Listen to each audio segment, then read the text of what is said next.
ಯಾವ ದೇವಶಿಲ್ಪಿ ಕಡೆದನು ನಿನ್ನ ಕವಿ ಕಾಳಿದಾಸ ಕಲ್ಪನೆಯು ಚಿನ್ನ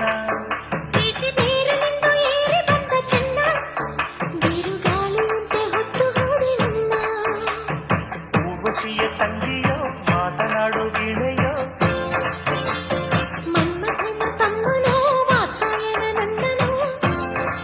ನಿನ್ನಲೇ ನಾ ಸೇರಿ ಹೋದೆ ಯಾವ ದೇವಶಿಲ್ಪಿ ಕಡೆದನು ನಿನ್ನ ಕವಿ ಕಾಳಿದಾಸ ಕಲ್ಪನೆಯು